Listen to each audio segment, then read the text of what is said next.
Good evening children. आज जो topic discuss करेंगे that is working capital turnover ratio. ये रेशियो एनालिसिस का एक्टिविटी रेशियोज के अंतर्गत आता है और इसमें हम ये डिसाइड करते हैं कि आपका जो वर्किंग कैपिटल है और जो आपका सेल्स है इसके बीच में क्या रिलेशंस है। ओके, दैट मीन्स आपका जो सेल्स है वो वर्किंग कैपिटल का कितना गुना ज़्यादा है। क्लियर? सो सबसे पहले हम जानेंगे कि वर्किंग कैपिटल टर्नओवर रेशियो का फॉर्मूला क्या है। सो दैट इज वर्किंग क्या रेवेन्यू फ्रॉम ऑपरेशंस और sales divide by working capital. Okay, तो हमने सबसे पहला जो वीडियो अपलोड किया था that was relating to the liquidity ratios. तो उसमें हमने एक्सटेंसिवली ये जाना था कि वर्किंग कैपिटल कैसे कैलकुलेट करते हैं। तो इसमें क्या आता है, is the difference between the current assets and the current liabilities. Okay, so let's go and see the formula relating to the working capital turnover ratio. चलिए देखते हैं वर्किंग कैपिटल टर्नओवर रेशियो का फॉर्मूला क्या है। तो working capital turnover ratio is equal to what, revenue from operation that is the sales divide by working capital. Clear? Where working capital is equal to what, current assets minus current liabilities. Now what is current assets? Current investment जो आपका साल भर के भीतर जो investment sell करने वाला है तो वो करंट इन्वेस्टमेंट हो गया आपका, प्लस इन्वेंटरीज जो आपके स्टॉक्स हैं। मगर इन्वेंट्रीज में अगर लूज टूल्स और स्पेयर पार्ट्स है तो हम उससे एक्सक्लूड कर देंगे। We don't take loose tools and spare parts as the part of your stock और इन्वेंट्री। क्लियर? फिर उस पर ऐड करेंगे ट्रेड रिसीवेबल्स। अगर आपको पैसे मिलने हैं किसी से, ट्रेड रिसीवेबल्स है आपके, तो वो ऐड करेंगे। ट्रेड रिसीवेबल्स में क्या क्या आता है, सन्ड्री डेटर्स और बिल्स रिसीवेबल, प्लस कैश या बैंक बैलेंसेस वो ऐड कर देंगे, and plus other current assets. तो ये हो गया आपका करंट एसेट्स। ओके, अब आते हैं करंट लायबिलिटी में क्या आता है। Where current liability is equal to what, short term borrowings, जो आपने एक साल के अंदर पेमेंट करने लायक जो बोरिंग्स करके रखे हैं वो शॉर्ट टर्म बोरिंग्स आ जाता है इसमें। फिर आ जाता है ट्रेड पेबल्स आ जाता है इसमें, आपको पे जो करने हैं। तो पेमेंट में आपका ट्रेड पेबल्स में क्या क्या ले लेते हैं आप, balance of सन्डी creditors and bills payable, ये दोनों आता है इसमें। ये मिला के बनता हमारा trade payables, plus short term provisions, provision for tax हो गया, फिर और कोई चीज हो गया, ये सब प्रोविजंस को ले लेते हैं इसमें, plus other current liabilities. Clear? तो ये जो है डिफरेंस इसका working capital equal to current assets minus the current liabilities. Okay, तो ये हो गया आपका फॉर्मूला। अब देखते हैं सवाल। सम नंबर 63 देखेंगे वर्किंग कैपिटल टर्नओवर रेशियो में। मार्केटेबल सिक्योरिटीज दिया 1.5 लाख रुपया, इन्वेंट्री है 50,000, सन्डी डेटर्स है 2 lakh, bills receivable 50,000, cash at bank 1 lakh और cash in hand 50,000। Cash in hand 50,000 है, बिल्स पेबल 30,000 है, सन्डी क्रेडिटर्स 2 लाख है, प्रोविजन फॉर टैक्स 20,000 है, और रेवेन्यू फ्रॉम ऑफिस यानी सेल्स अलग से दे रखा है। तो इसमें से हमको निकालना है वर्किंग कैपिटल टर्नओवर रेशियो। तो सिंपल सी बात है, सेल्स हमें दे के रखा हुआ है, अब हमें निकालना है वर्किंग कैपिटल। तो वर्किंग कैपिटल क्या होता है, current assets minus current liabilities. ठीक है, तो इन टॉपिक्स में से हमें करंट एसेट्स को सेग्रीगेट कर लेना है और करंट लायबिलिटीज को सेग्रीगेट कर लेना है, और फिर वहां से हमारा निकल जाएगा working capital. Okay, so let's see how we do the sums. ठीक है, तो चूंकि सवाल में हमको सेल्स दे रखा था, हमें वर्किंग कैपिटल निकालना है। तो वर्किंग कैपिटल निकालने के लिए हमको पहले करंट एसेट्स निकालना होगा। तो करंट एसेट्स में क्या क्या आ रहा है यहाँ पे, marketable securities plus inventory plus sundry debtors plus bills receivable plus cash plus bank. Okay, ये सारे जो आइटम्स हैं that belong to the current assets. Okay, तो सिक्योरिटीज दे रखा है 1.5 लाख, इन्वेंट्री स्टॉक दे रखा है 50,000 रुपया, डेटर्स दे रखे हैं 2 लाख रुपए, बिल्स रिसीवेबल है 50,000 रुपये, कैश है 1 लाख रुपया, बैंक है 50,000 रुपया।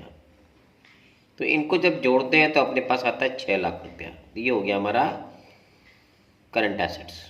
ओके, अब करंट लायबिलिटी में क्या आता है? सन्डी creditors plus bills payable provision tax. तो क्रेडिटर्स कितना दे रखा है? 2 लाख, बिल्स पेबल है 30,000 रुपया और प्रोविजन फॉर टैक्स है 20,000 रुपया, यानी 2,50,000 हो गया आपका current liabilities. Okay, so now we have the current assets, we have the current liabilities. Okay, now we have to work out the working capital. तो working capital क्या है? Working capital is always what? Current assets minus the current liabilities. यानी current assets हमारा निकला 6 लाख, तो 6 lakh, current liability निकला 2.5 लाख, तो 2.5 लाख, तो 6 lakh minus 2.5 lakh is equal to what? 3,50,000. This is my working capital. तब सिंपली अपने को फॉर्मूला बिठा देना है। तो वर्किंग कैपिटल टर्नओवर रेशियो बराबर क्या? Revenue from operations by working capital. तो रेवेन्यू फ्रॉम ऑपरेशन कितना दिया है? 21 लाख रुपया। वर्किंग कैपिटल कितना निकला है? 3.5 लाख। तो 6 टाइम्स योर सेल्स और revenue from operations are 6 times your working capital. Okay, let's see the next sum. Next 64 number sums देखेंगे। From the following figures extracted from the records of X limited. Cost of revenue operations कितना? 8 lakh. Okay, current liabilities कितना है? 1,80,000। GP ratio कितना है? 20। 20% और 1/5 of sales, but we have the cost, है ना? So 1/5 of sales is what? 1/4 of cost. Okay, और working capital turnover ratio हमको दिया 10। ओके, यहाँ से हमको निकालना है current assets. Okay, let's go through the. Now see, cost of revenue from operations यानी कॉस्ट ऑफ गुड्स सोल्ड कितना दे रखा है मेरा? 8 लाख। ग्रॉस प्रॉफिट कितना बोल रहा है? 20%। और कुछ नहीं बोला रहे तो ग्रॉस प्रॉफिट हम सेल्स पे कैलकुलेट करते हैं। तो 20% और 1/5 of sales. Okay, but we have the cost. Clear? तो 1/5 of sales is what? 1/4 of cost. ऊपर से नीचे आ रहे हैं, सेल्स से कॉस्ट में आ रहे हैं, तो मेरा घट जाएगा। तब मेरा एक्चुअल ग्रॉस प्रॉफिट कितना हो जाएगा? तो 1/4 इंटू 8 लैक्स, यानी मेरा जीपी कितना निकला? 2 लाख। तो मेरा सेल्स कितना हो जाएगा? ठीक है, इसको लिखेंगे अपने सेल्स या revenue from operation equal to 8 lakh मेरा कॉस्ट था, 2 लाख जीपी है, यानी 10 लाख। अब निकालना है वर्किंग कैपिटल टर्नओवर रेशियो। निकालना है तो दिया हुआ हमको 10। तो फॉर्मूला क्या होता है? Working capital turnover ratio equal to revenue from operations by working capital. Okay, so WCTR is 10 and we have the revenue for operations how much? 10 lakh is equal to working capital. अब इसको interpolate कर लेंगे यहाँ पे। Working capital यहाँ चलाएगा, 10 नीचे चलाएगा, देखो working capital equal to how much? 10 lakh divide by 10, यानी 1 लाख। हमारा वर्किंग कैपिटल कितना है? 1 लाख रुपया हो गया। ओके, अब working capital equal to what? Current assets minus the current liabilities. ये इसका फॉर्मूला है। वर्किंग कैपिटल क्या होता है हमारा? Working capital equal to what? The current assets minus the current liabilities. और वर्किंग कैपिटल मेरा कितना है? 1 लाख रुपया। तो अब देखेंगे यहाँ पे वर्किंग कैपिटल की जगह 1 लाख बैठा दिए, is equal to current assets minus 1,80,000 रुपया, है ना? क्योंकि करंट लायबिलिटीज का वैल्यू हमको कितना दे रखा है? 1,80,000 रुपया। और करंट एसेट्स इक्वल टू ये इधर चला आएगा, है ना? तो 1,80,000 प्लस 1 लाख, यानी ये हो गया हमारा value of current assets. Okay, let's go through one more sums. अब सम्स में 65 देखेंगे। Calculate working capital turnover ratio from the following figures. Okay, अब यहाँ पे हमें कैश सेल्स दे रखा है 5 लाख, क्रेडिट सेल दे रखा है 6 lakh, So what is the total sales? Total sales is your cash sales plus credit sales. And what is the net sales then? Cash sales plus credit sales minus sales return, 1 lakh rupees. So 6 और 5 11 minus 1 10 lakh हो गया हमारा. Current asset बता रहा है 3 लाख और current liability बता रहा है 1 लाख. तो ये current asset minus current liabilities will be your working capital. Simple. You have the problem solved. Now we have to simply work out the total sales, net sales and the working capital. Okay, and put the values in the formula. Okay, let's see how we do it. अब देखेंगे इसका formula. Sales is equal what? Sales is equal to cash sales. Okay, plus क्या है? Plus the credit sales. We get the total sale. चलिए, तो cash sales और credit sales हो गया हमारा टोटल सेल्स. इसमें से अपने सेल्स रिटर्न माइनस कर देंगे. So you get the net sales. So your cash sales is 5 lakh, your credit sales is 6 lakhs and you have returns of 1 lakh rupees. तो 5 + 6 हो गया 11, 11 माइनस 1 हो गया 1 लाख, यानी 10 लाख रुपए. So this you got the revenue from operations. Now we have to work out the working capital. ये कैसे निकालेंगे? Current assets minus the current liabilities. So your current assets given is 3 lakh. Current liability is given as 1 lakh. So difference is how much? 2 lakh rupees. Okay. Now you have to simply put this figures into the formula. Formula क्या है? Working capital turnover ratio equal to sales revenue from operations. कितना है? 10 लाख रुपया. You put this 10 lakh rupees here. What is the working capital? 2 lakh. Sales by working capital, that is 2 lakh. So you get 5 times the answer. That means your sales or revenue from operations are 5 times your working capital. Understood? So this is how you do the sums. Now we'll see the next sums. Sums number 66 देखेंगे. Z Limited earns a profit of 25% on cost. So 25% means 1/4 on cost is always what? 1/5 on sales. For the year ended 31st March 22, gross profit was 10 lakh rupees. Now this is the gross profit, which is equal to what? 25% on cost. Simple सा चीज है. Equity share capital of the company was 20 lakh रुपया. Reserve and surplus 4 lakh rupees. Long term loans and advances 6 lakh rupees. And non-current asset was 20 lakh rupees. So we have been given the GP, but we don't have the sales. Plus we have been given the various items in the balance sheet. So from here we have to work out the working capital. क्योंकि working capital turnover ratio में हमें 2 ही चीज़ों की requirement होती है. एक होता है सेल्स का और एक होता है वर्किंग कैपिटल का. अंडरस्टूड?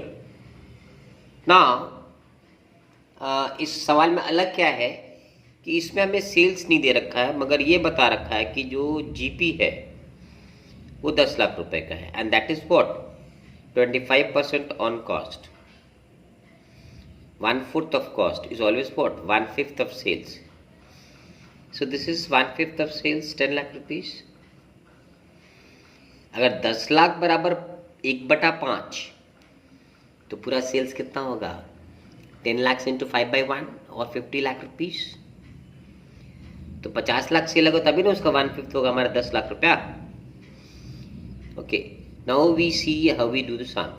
अब देखेंगे तो सवाल में हमें क्या दे रखा है कि profit is equal to, profit is what? 25% on cost. So 25% is what? 1/4, यानी 25/100. So if you reduce it, we get what? 1/4. So 1/4 of cost is always what? 1/5 of sales. क्यों हम लोग सेल्स में इसका रेशियो कन्वर्ट किए? क्योंकि हमें यहाँ से सेल्स निकालना है, रेवेन्यू फ्रॉम ऑपरेशन निकालना है. ओके, सो 1/5 ऑफ सेल्स और 20% of sales. Understood?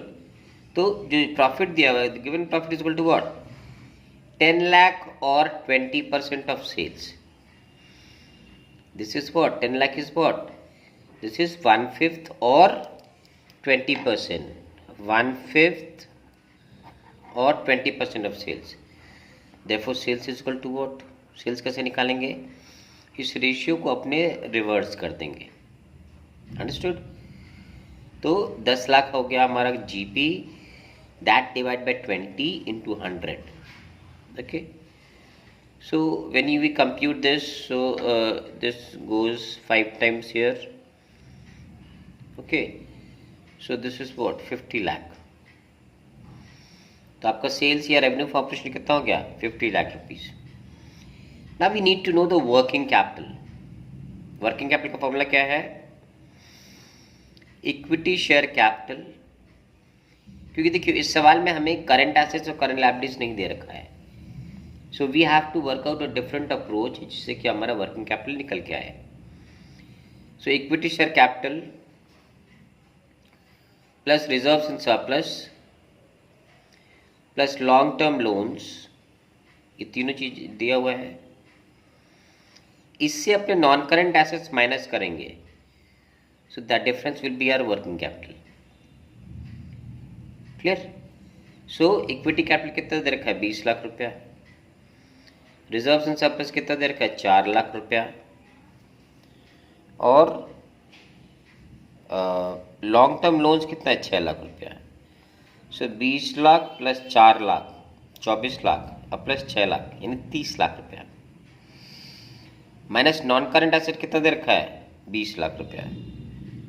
Okay, so we have the total detailings here. तो this plus this we get as 30 lakh rupees. अब इसमें से हमारा नॉन करंट एसेट्स कितना दे रखा था? 20 लाख रुपए. So the difference 10 lakh is what? Your working capital.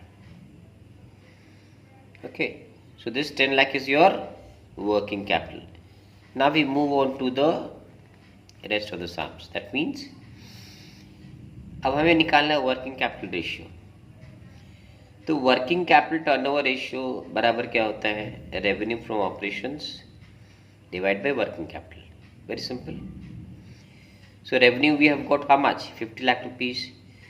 So 50 lakh rupees is your sales or revenue from operations. And what is the working capital? Your working capital is 10 lakh rupees. So 50 lakh rupees divided by 10 lakh rupees is equal to what? 5 times. That means your sales is 5 times your working capital requirements. Clear? So children, this is how we do the sums relating to the working capital turnover ratio. और ratio analysis में क्या है कि आपको formulas को थोड़ा सा समझना पड़ेगा. तो अगर आप फॉर्मूलाज को समझ जाओगे तो आपको उसको मगअप करने की ज़रूरत नहीं होगी. तो जो फॉर्मूलाज में हमारे इम्पॉर्टेंट इंग्रेडिएंट हैं उनको हमें अलग अलग वर्कआउट कर लेना है और वर्कआउट करने के बाद सिंपली हमको उसको उस फॉर्मूला में सेट कर देना है. Okay, so children, once again I repeat, if you have any problem, if you have any queries, if you have any questions, so please feel free to write it in the comment box. I'll try to solve it out. And please do like, subscribe and share this channel as much as you can. Okay, so till then, thank you and good night.